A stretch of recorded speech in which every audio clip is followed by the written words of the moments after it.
జగన్మోహన్ రెడ్డి చెప్పేటువంటి ప్రతి మాటని మీరు నిరూపిస్తున్నారు కదా, వాస్తవమే కదా.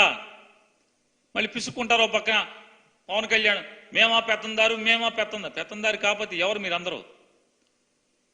పేదవాళ్ళని ఇబ్బందులకు గురి చేసేటువంటి పెన్షన్దారుల్ని, ఈ రాష్ట్రంలో ఉన్నటువంటి 66 లక్షల మంది పెన్షన్దారుల్ని 3 మాసాల పాటు, ఏప్రిల్, మే, జూన్ 3 మాసాల పాటు నరకయాతనకు గురి చేస్తున్నటువంటి దానికి కారణం ఎవరు?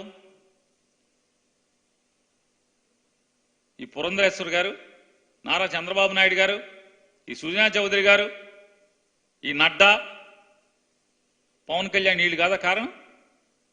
వీళ్ళే కదా. ఇప్పుడు 3 మాసాల పాటు ఈ పేదవాళ్ళందరూ 66 లక్షల మంది పేదవాళ్ళు, ముసలి, ముతక, వికలాంగులు 3 రోజుల పాటు, 4 రోజుల పాటు సచివాలయాల దగ్గర పడిగాపులు పడి చంద్రబాబు పరిపాలనలాగా మళ్ళీ గుర్తుకొచ్చేట్టుగా ఇవాళ ఈతి బాధలకి, దుర్మార్గ, ఈ రకమైనటువంటి నరకం చూసేటువంటి కార్యక్రమానికి మీ కుట్ర కాదా ఇదంతా?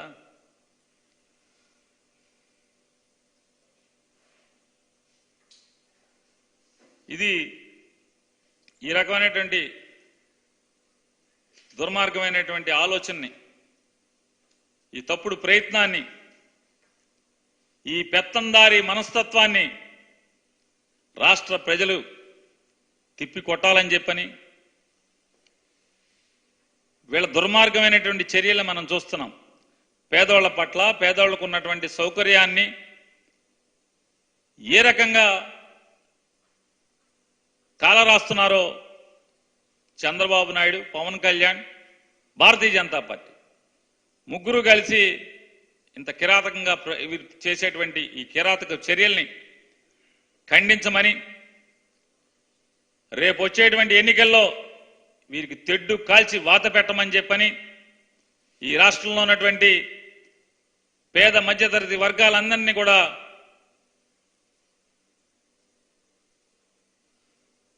గుర్తు చేస్తూ, అలాగే పవన్ కళ్యాణ్ గారు కూడా మాట్లాడుతున్నారు.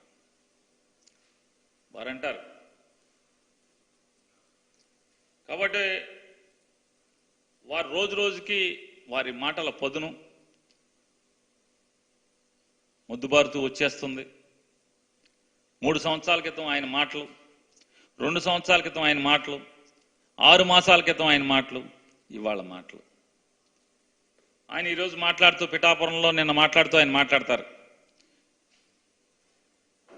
అబ్బా నేను తొందరగా మాట ఇవ్వనబ్బా, నేను మాటిస్తే మాత్రం వెనక్కి వెళ్ళేది లేదు ఇక అంటే. నిజంగా ముచ్చటేస్తుంది. ఇంత చక్కగా, ఎంత బాగా నిజాయితీగా, ఎంత గొప్పగా నిజాలు మాట్లాడతారు సారు. భీమవరం వెళ్ళినప్పుడు కూడా, భీమవరంలో కూడా పాపం భీమవరం ప్రజలందరినీ కూడా నేను గెలిచినా ఓడిన భీమవరాన్ని వదలను, ఈ భీమవరాన్ని ఒక సుందర నగరంగా తీర్చిదిద్దుతాను, సాధారణంగా నేను మాట ఇవ్వను, మాటిచ్చానంటే వెనక్కి తగ్గేది లేదు, ఈ భీమవరం మీరు నన్ను ఓడించినా సరే ఇక్కడే ఇల్లు కట్టుకుని నేను ఇక్కడే సెటిల్ అయిపోతాను భీమవరంలో, ఇక నాకు సినిమాలు నాకేం వద్దు, ఈ భీమవరం బాగు చేతే, భీమవరం ప్రజల సేవే నేను ఊపిరి ఆగిపోయేంత వరకు నేను భీమవరంలో ఉండిపోతానని చెప్పారు. వారు అక్కడ కూడా ఇలాగే నిజాయితీగా మాట్లాడారు. ఇవాళ పిఠాపురంలో కూడా అదే నిజాయితీతో మాట్లాడుతున్నారు. నేను పిఠాపురంలో ఇల్లు కట్టుకుంటాను, ఈ పిఠాపురంలో ఆయన ఎవరో దేవుడి పేరు చెప్తాడు మాట మాటికి, పాపం దత్తాత్రేయ స్వామిని. ఇంకోటి కూడా చెప్పాడు, మొదటి చర్చి అక్కడంట. మొదటి చర్చి అక్కడ ఎందుకు ఉందండి? ఎప్పుడు ఆయన 1900 ఎప్పుడు చెప్పాడు సార్, ఎప్పుడు సార్ అది ఎవరికైనా గుర్తుందా? 1905లో. అసలు ఈ భారతదేశానికి, ఆంధ్రప్రదేశ్ రాష్ట్రంలో డచ్, ఫ్రెంచ్, బ్రిటిషు ఈ ముగ్గురు వచ్చినప్పుడే క్రిస్టియానిటీ తీసుకొచ్చారు కదా. వాళ్ళు ఎప్పుడు వచ్చారు?